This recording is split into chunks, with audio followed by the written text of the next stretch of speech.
The era of US dominance has effectively ended. So says India's external affairs minister. He's their foreign minister, has said this just in recent days, but it echoes comments he's made really over a number of years, including extensively argued comments he's made in his book, The India Way, and his most recent book, I think it's called Why Bharat Matters.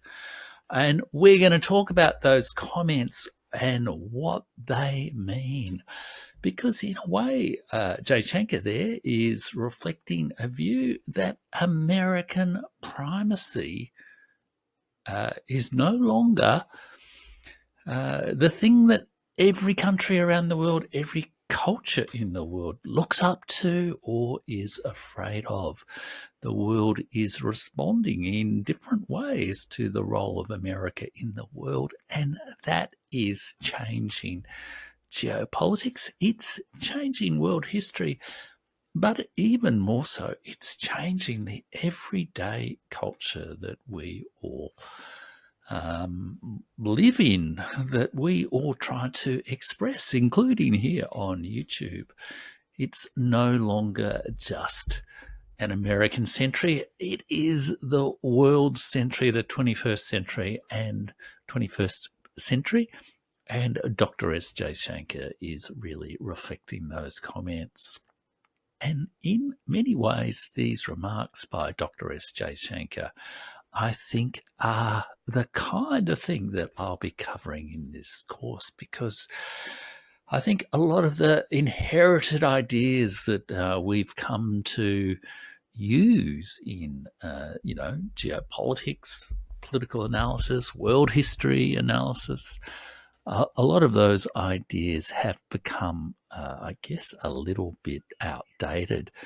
And they're just no longer relevant. And one of the central ideas, I guess, is the idea of the unipolar moment, the unipolar world, the world in which America is the sole superpower, and there is a big gap in power between the United States and the rest of the world.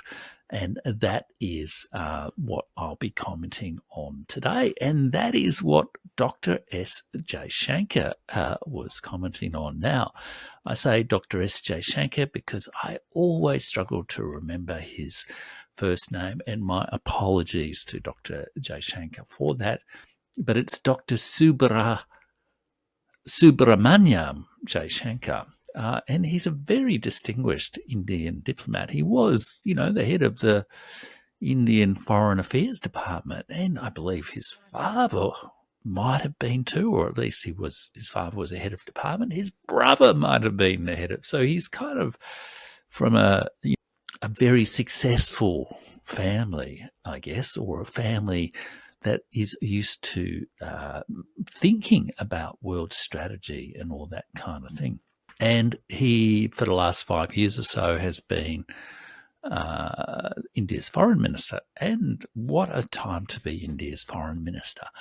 And really, especially, I think, since the outbreak of the war in Ukraine, the conflict in Ukraine, there has been a world. He has really become one of the star diplomats on the world stage, partly because India has taken such an intelligent, independent, if you like, stance on the issue of the war in Ukraine. It's put Australian foreign policy to shame, I might say. If Dr. Jaishankar is watching the show, I hope you don't. I hope you accept that compliment. He has made these recent remarks about American primacy, and he has also, it's one of a series of remarks where I guess he has spoken on behalf of the global majority or the global south. The global majority seems increasingly the preferred term, to say United States, Europe, Western Europe, Anglo-American world, you no longer dictate terms to the rest of the world. As he famously said to Europe, you can't continue thinking that the world's problems are not your problems and your problems are the world's problems. And I think that is really changing the tone of international diplomacy. It's also changing the power dynamics of geopolitics in a very dramatic way. And I've got a comment here from Blex saying, Jaishankar is a man of integrity and honesty. I hope he can resolve the issues with China. Cheers from Germany. Hello to Germans. Wonderful to hear some people from Germany. And Germany and Europe, I guess I'll talk about them a little bit later on in the show, but that is very true. The conflict between India and China is actually a very important dimension of Dr. Jaishankar's priorities. There's a little bit of extra attention to it, I think, at the moment. I think partly because of the Indian election campaign. But it's if you read Dr. Jaishankar's book, The Indian Way, about its sort of Indian foreign policy, it gives a really interesting perspective on that relationship between India and China. Very long-standing relationship too. Edgar Dawson from Sweden. Hi, Edgar. Lovely to hear from you. I guess it must be pretty early in the morning in Sweden at the moment. So I'm really glad that, and thank you so much for thanking me for my work. For me, it's been a real honour to be able to find a bit of an audience here on the YouTube, and it's great to be able to find people with not necessarily having the same opinions about things, but people asking the same questions and being curious and wanting to explore some of the same issues around the world. So thanks very much for saying hi to Edgar and to Blex. Good idea, Blex. Do check out Dr. Jaishankar's book. He's also just recently released a second book called, I think, Why Bharat is Important, or something like that. And, you can get it for just the online bookshops. And it's really, really interesting. And you see, one of the things he says, which goes to the theme of this live stream, is he basically said the world is returning to its natural state of multipolarity. That, the kind of ideas we had about the world from 1989, that, there's a unipolar world or even a bipolar world before then, are fading away, and the reality of a very diverse world in which there's lots of different space and lots of different resources for everyone is really coming back to the fore. All right, so let's talk about Dr. Jaishankar's comments. And he said the dominance of the USA, which started after the end of the Cold War, has effectively come to an end. Now, he's made these remarks in the context of the current Indian election campaign, in which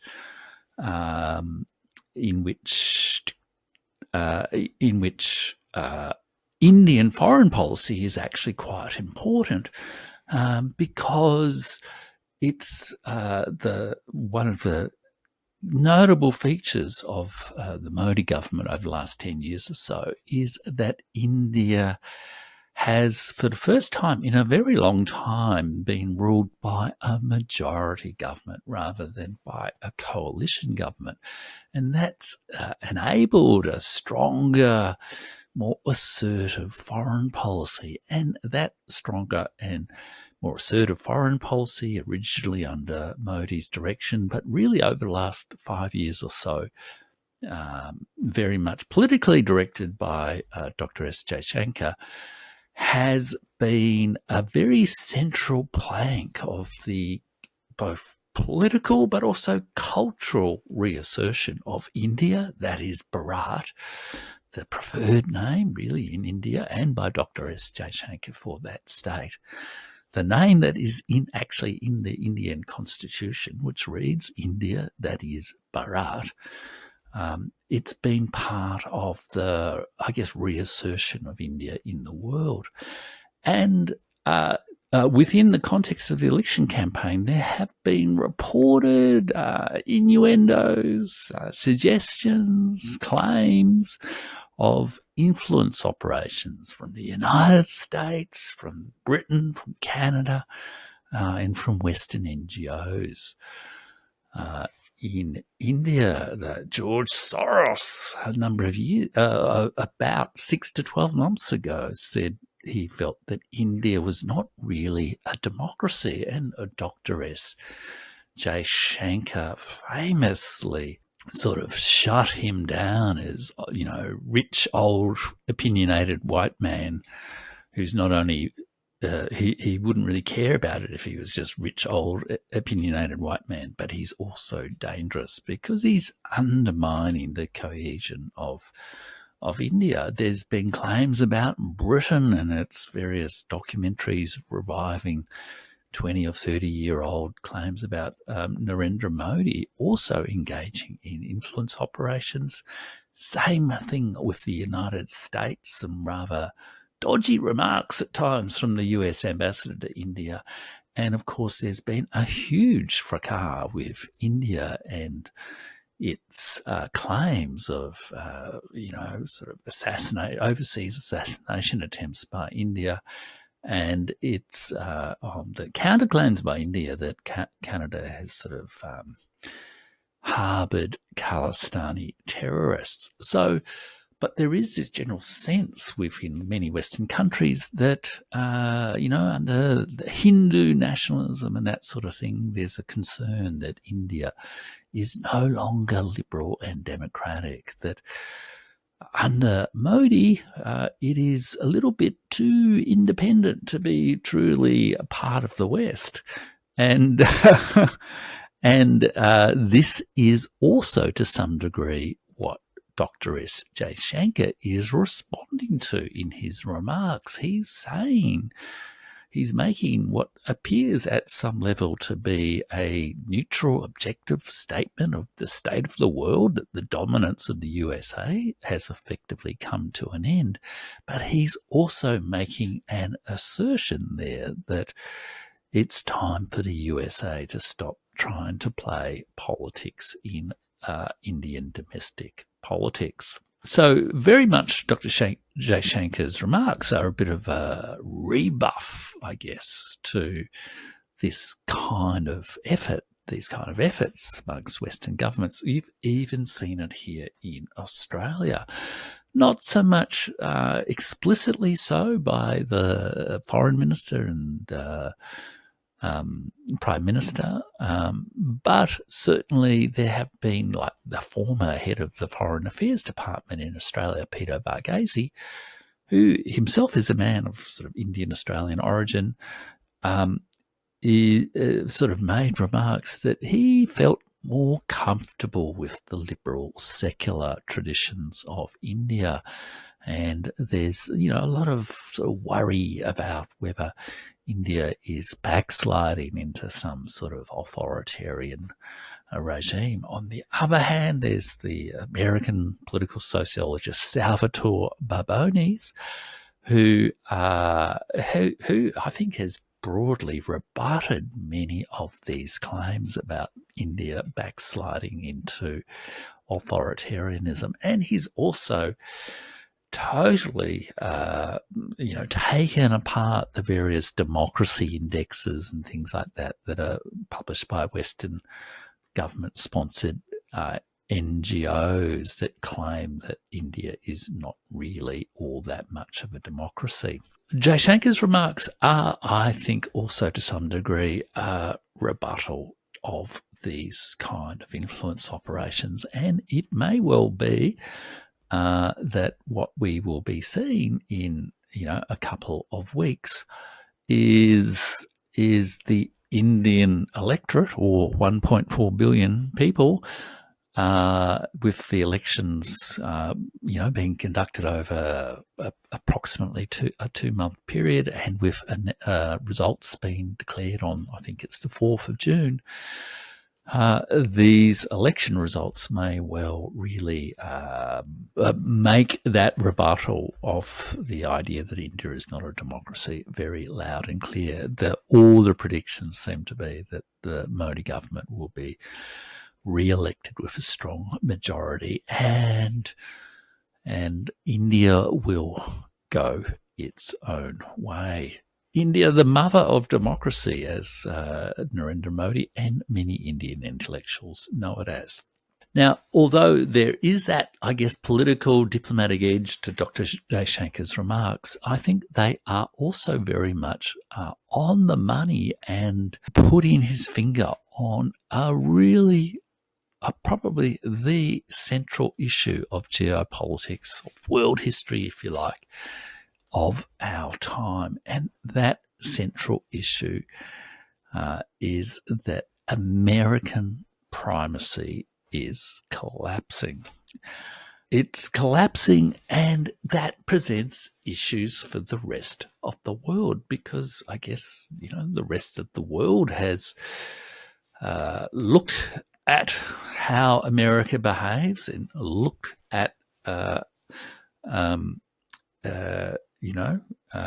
what it thinks about itself, and has had to respond, share the space of the world with America in a way that they won't get hurt. And so people have perhaps put up with the idea that, America is the greatest nation ever to existed on Earth, and American supremacy and all that sort of thing for a couple of decades, while never really quite believing it. But to actually directly challenge it out in the public domain has been rather more difficult, because if you do challenge it, you get called a dictator, you get called authoritarian, you get called a threat to world order as we know it. As I think Yuval Harari recently said, Russia has very much played the role since, I think it was 2007, when Vladimir Putin made his famous Munich security dialogue speech, where he said a multipolar world is coming into being, and the world can no longer accept rules as dictated by America. China has also been the butt of American determination to keep its primacy. Joe Biden famously said, that America would not, slip from being number one on his watch. India has been cautious and diplomatic, really, I guess, up to now, in its assertion of its independence, its assertion of the multipolar world, its assertion that US primacy is no longer the case. But that is changing, and it's changing in response to realities. It's changing in response to the fact that there simply is not the same level of power gap between the United States and the rest of the world, the other nations of the world, that there was in 1991 when the Soviet Union collapsed. Up until that time, there was a world of relatively equal competition between the Soviet Union and the United States of America and their various allies. And if you looked a little bit more closely, you'd realize that even back then it wasn't quite a bipolar world. It was a multipolar world. There was the non-aligned movement. China was playing a role. China was powerful under Mao, but in a way grew even more powerful after Deng Xiaoping's economic reforms, and its straddling, I guess, of the communist world and the capitalist world. What Dr. Jaishankar is really putting his finger on is there is now both a change in the reality of the power gap between the United States and America that simply does not justify the claim to American primacy. And what's more, there is a difference in the perception of American primacy. In some ways, the schoolyard bully is not getting away with it anymore. The rest of the world's nations are really asserting themselves again, and that is really changing the dynamics of power all around the world. And I think that's probably has accelerated dramatically since the events of October last year and the tragic events that are occurring in Gaza as we speak. The diplomatic influence of the world, of the United States, has evaporated dramatically. But in some ways, Dr. Jaishankar's remarks are rhetorically stronger statement, I think, of a theme that he's spoken about for some time. And in fact, like a couple of months ago on my Substack, I pointed out a series of remarks that Dr. Jaishankar that Dr. Jaishankar made in Japan at the Raisana Forum. Now, the Raisana Forum is a kind of an Indian soft power diplomatic initiative where I guess Indian diplomats and intellectuals meet with other countries' diplomats and intellectuals, including there's been a Raisana Forum in Sydney, for example, in Australia. But this forum was in Japan, I think, in the early part of 2024. And Dr. Jaishankar there made 8 points about the state of the world and the historical changes that we are observing. And each of these 8 changes really go into a little bit more detail about how the era of US dominance has effectively come to an end, how the era of the unipolar moment of American primacy has come to an end, and that sensible people around the world, sensible diplomats and intellectuals and political leaders around the world ought to come to terms with these new realities and try to live in tune with this changing world. That is an expression that Dr. Jaishankar uses at the start of his book, The Indian Way. It's an expression from an ancient Tamil poet whose name I have a little bit of trouble pronouncing, but I think it's Tiruvalla. So if there are any Tamil or sort of Indian language speakers online who can correct my pronunciation, let me know, and or point me to a place where I can get that pronunciation a little bit better. Let me just give you a bit of a sense of what these 8 remarks are, because I think they're very informative to help you actually understand the changing world today. Because, I mean, Dr. Jaishankar is like the chief diplomat of the world's most populous nation, of one of its most diplomatically influential nations. And in many ways, he's one of the world's, if not the world's, most capable, articulate, and thoughtful diplomats. And this is what he says about that sort of 8 big changes in the world. First of all, he says, global order created by the accumulation of political and economic rebalancing, accelerated by globalization, reflects emerging multipolarity.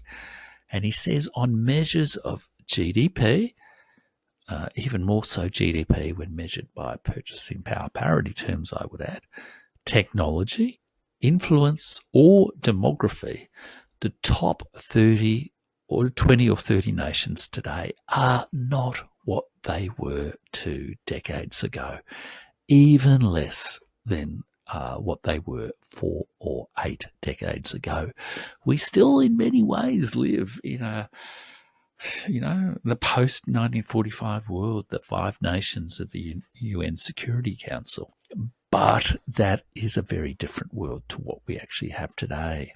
And his second point is that the relative weight, importance, and capability of countries have changed. This is his point. The effective dominance of the United States has changed, reflected in the weight, importance, and capabilities of those countries.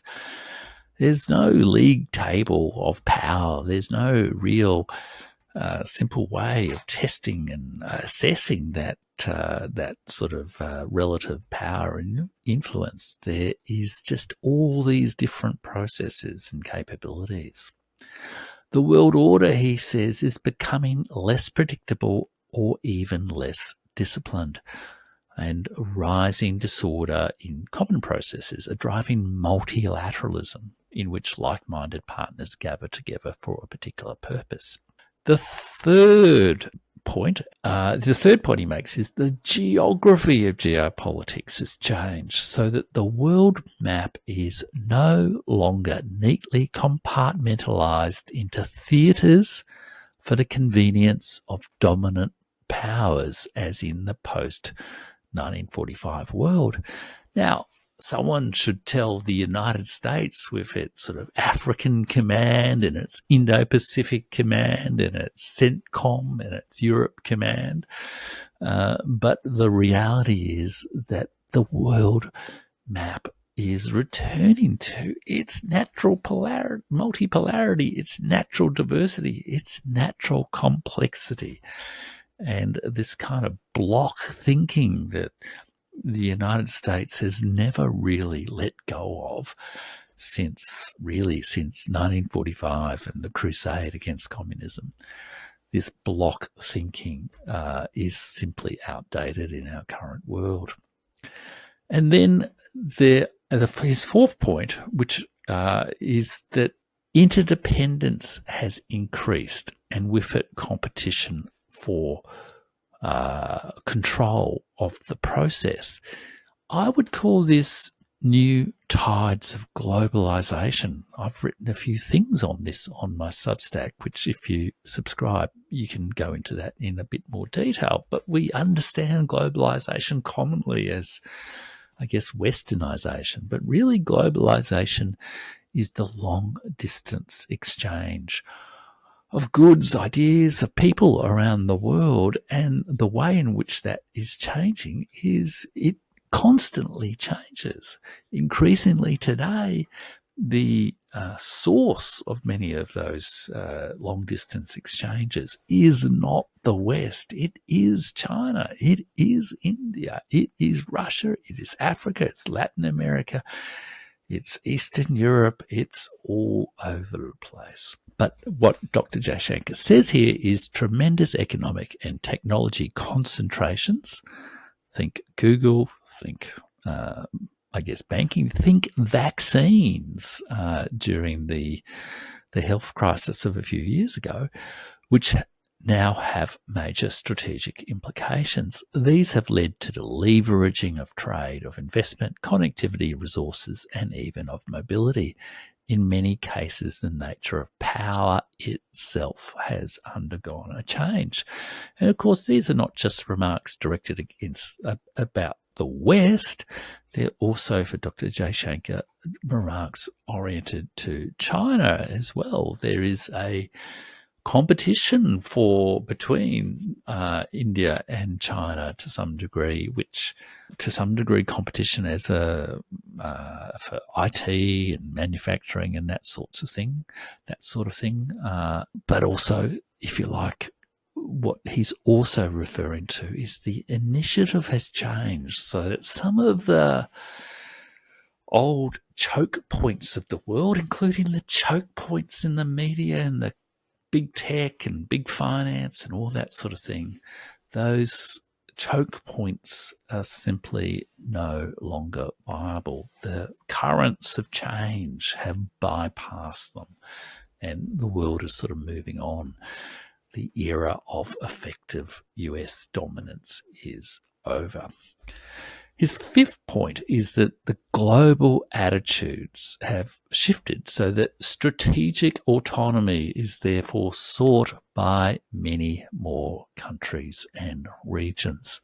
Alas, not in Australia. Alas, not in many parts of the European Union. I think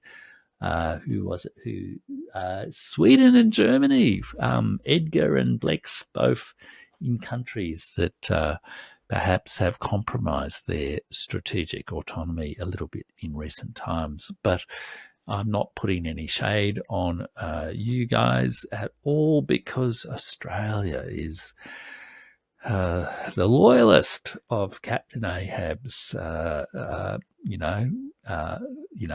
sweepers of the deck on the desperate ship of the Pequod, run by the American Captain Ahab. The sixth comment is global risk-taking has increased, e.g., Vladimir Putin was prepared to take the risk of a major conflict with the West over the borders of NATO in Ukraine. The seventh point is that the United Nations remains the only true global forum, so its reform must be persevered with, and an overall balance kept in favour of freedom, openness, transparency, and a rules-based order, not necessarily the liberal rules-based order, but the United Nations Charter rules-based order. And finally, India is a very different country today. It is important for the world to recognise this. And this is also the theme of Dr. Jaishankar's recent remarks in saying the era of US dominance is over. The era of the US, controlling India through emigre politicians in England or in the United States is over. At least in India, even if it seems to still be happening in some other benighted countries around the world. And so this is really important. This was an earlier version of his statement, but his recent statements are very much emphasizing just how much India is changing. The G20 last year, was it last year or earlier this year? Yeah, last year in New Delhi, which was in many ways a diplomatic triumph for India, was also bringing the world to India and showing the world to India in a very different way. So Dr. Jaishankar's words are really making waves, I think, in the halls of power around the world.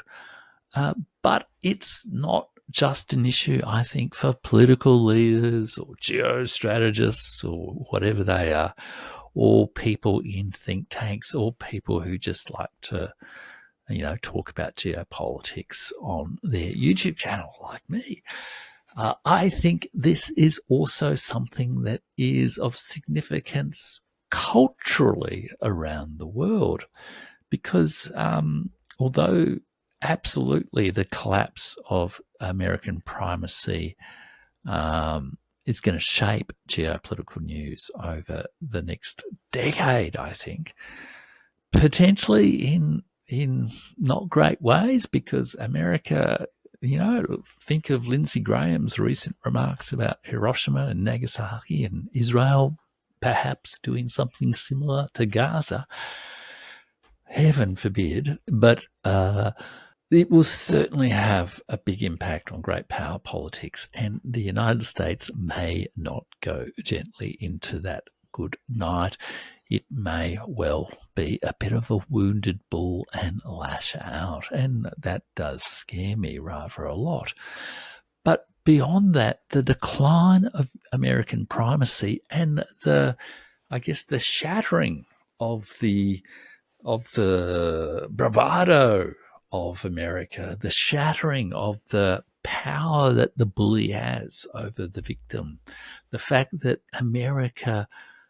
the world has called America's bluff. The world has said the emperor has no clothes. The world has seen the emperor has no clothes and no effective army in Ukraine and Afghanistan and all the rest of it. All of this is changing not just politics and power and economic issues, but it's also changing culture. Hollywood, Netflix, all that sort of stuff, blue jeans and rock and roll. Tony Blinken in his red guitar. All those things have been part of American primacy, an assumed part of the world. America, I think, really believed after 1999 that the world wanted to become like America. And that relieved America of, being even curious about how the rest of the world really was. And that cultural dynamic is breaking down, I think, when it's sort of opening up a freer cultural space around the world, a more vital cultural space around the world.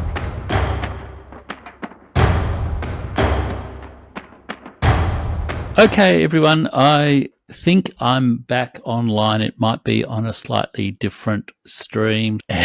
Sorry about that. I really don't know what happened. But I guess if I just continue, and I might just sort of add this into my sort of edited version of this stream a little bit, like tomorrow in my sort of editing studio, what I was really sort of working up as a bit of a concluding point to saying when the technology failed me was that the collapse of American primacy is reshaping the geopolitical world, but not just a geopolitical world. It's not just a question for leaders and politicians and big business people and, spies and all that sort of stuff, armies, generals.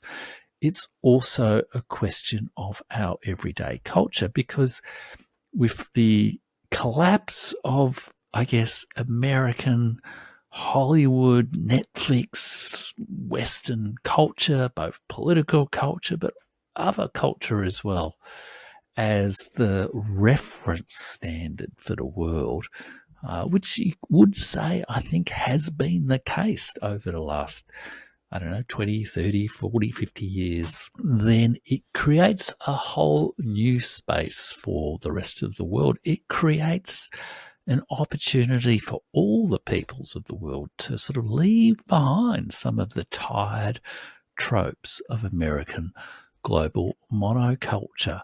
I think we see this to some degree in the vitality of things like Russians with attitude. We see this in some of the vitality of Russian culture that I was talking about in last week's live stream. We see this in the assertion by India of its cultural heritage, of its identity, not just as the English name for India, but as the home name for India, Bharat. And I think it is really sort of changing the world, and it is really to be welcomed, I would think, because it opens up the possibility for a whole new creative possibilities all around the world.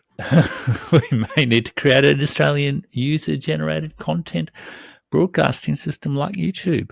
This is true. I mean, it's a real dilemma for, I find as a YouTube creator, it's wonderful to be able to reach out to an international audience, but I guess the YouTube algorithm, in a way, often points towards kind of American content, and it's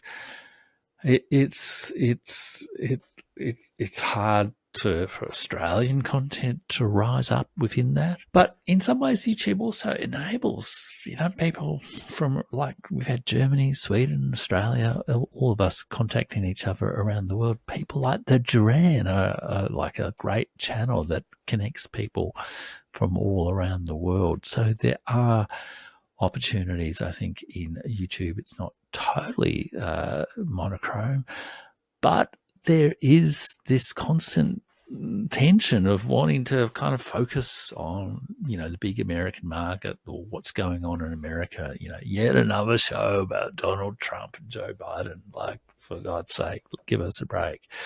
So, yeah, it'd be interesting to see that. And I guess when you think about it, that's what's there is such, I guess, a user-generated content system in Russia. Yandex is very significant. There's Telegram. There's VK. I can't quite remember what it is. Clearly, in China, it has its own extremely vital and innovative media platforms, which, we're largely ignorant of. And there's YouTube, yeah, absolutely, Reese. And so, yeah, it's going to be interesting to see what happens, I guess, over the next couple of years as some of the tensions internationally may well spill over, into some of the sort of censorship domain on the content. But, of course, I don't want to get myself into trouble with the gods of YouTube. So, look, thanks for that comment, Reese. That's really fantastic. Comment here from Judge Holden Club Lounge. Love it, Judge Holden Club Lounge. Australian politics is largely confined to economic issues. We play very little geopolitical role on the global stage other than a very large aircraft carrier. And I might add a very significant surveillance and targeting base in Central Australia, Pine Gap. Yes, I really agree with you. It's a matter of great regret, I think, that Australia really does not. It doesn't pursue an independent foreign policy. Now, I do feel in some ways an independent foreign policy could be a bit of an illusion, because realistically, we're 27 million people, something like that. And we have a long history of, playing the sub-imperial role to Britain and then to the United States. So the rest of the world must look at us and say, oh, yeah, okay, yeah, sure, you want to be independent now, do you? I feel we could broaden out our interdependency. We could, for example, reach out and follow India's example in some way. We surely don't have to slavishly follow the United States in the way that we do. Yet, unfortunately, I think that the social and the institutional and the media dynamics in Australia is such that loyalty to America is absolute essential for ticket for any kind of political career, and that it really precludes broader strategic thinking about how Australia could proceed. But you never do know. There are people bubbling up, including myself, who are sort of saying certain things. And ultimately, I think, in 10 years' time, the collapse of American primacy will be over, so to speak. And one way or another, both America and Australia, as, America's loyalist lieutenant, are going to have to adapt to those changed circumstances. So that's a really great comment by Judge Holden Club Lounge. I do believe there was a budget or something in Australia last night. Was there? Or the night before? I find the local Australian media just too dreary to read myself these days. So I largely base my commentary on other sources. So look, I might close out the stream there. Thanks everyone who joined me live, especially those who joined me after my technical problems. I promise you I'll do an edited version of the discussion in the next day or two and release it as a separate video with a few extra enhancements. Oh, by the way, Judge, let me just read your comment. Thanks for your contribution, by the way. Based on your recommendation, I purchased Odd Arne's Westad's book on the Cold War. Many thanks. It's an excellent book, isn't it? It's very good. I can never. One of the things I like about the book is I can't really pick, if you like, Odd Arne Westad's sort of politics, and I think it's a very balanced and sensible account of the Cold War. Obviously, a very contentious one, and one in which there are so many myths going around at the moment. So I'm really glad that you enjoyed that book. Thanks, Reese. Thanks from Adelaide. Okay, guys, I will check you later. Make sure you subscribe to my Substack and share and like the YouTube channel so more people can find it. And look forward to seeing my edited version of this stream in the next day or two. Okay, bye now.